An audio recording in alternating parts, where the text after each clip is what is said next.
Baik saudara semuanya, berikutnya adalah bagian kedua dari bab 4 ini, bahwa ketika melakukan analisis lingkungan internal ini ada 4 pendekatan nanti dapat dilakukan.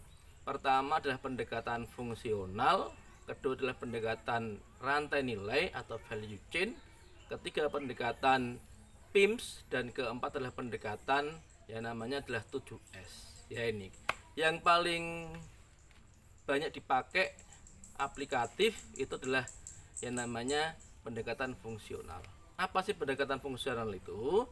Jadi sesuai dengan namanya, maka pendekatan ini diarahkan pada fungsi di masing-masing departemen, di masing-masing fungsi di perusahaan.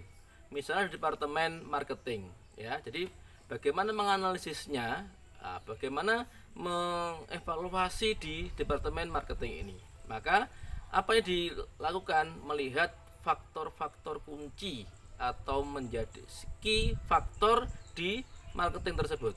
Misalnya adalah luasnya jaringan pemasaran, market share-nya bagaimana.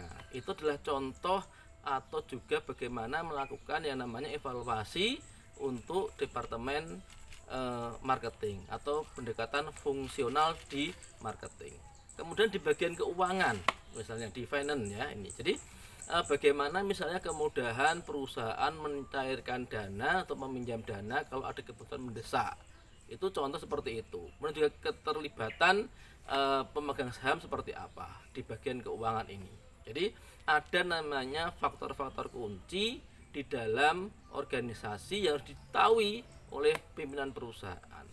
Berikutnya adalah SDM. Bagaimana faktor kunci di SDM itu memegang peran penting, pengalamannya bagaimana, kompetensi bagaimana, gitu ya ini. Jadi dari semuanya di setiap departemen memiliki faktor-faktor kunci. Demikian pun di bagian operasional. Misalnya adalah di operasional di produksi ini memiliki banyak mesin-mesin yang canggih, memiliki kecepatan dalam memproduksi sebuah produk. Ini juga mempengaruhi.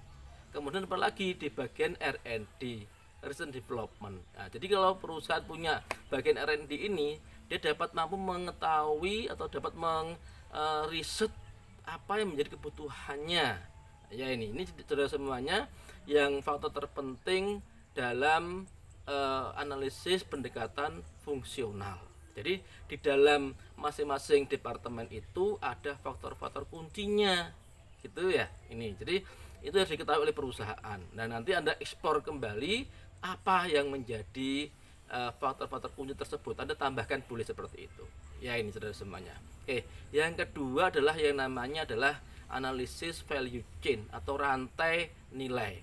Ini ada dua pendekatan yang pokok saudara semuanya. Yang pertama adalah aktivitas penunjang.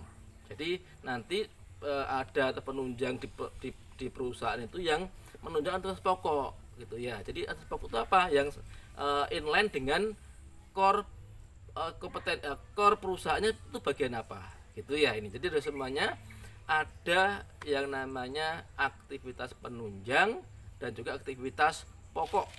Ya itu kalau di value chain approach ini.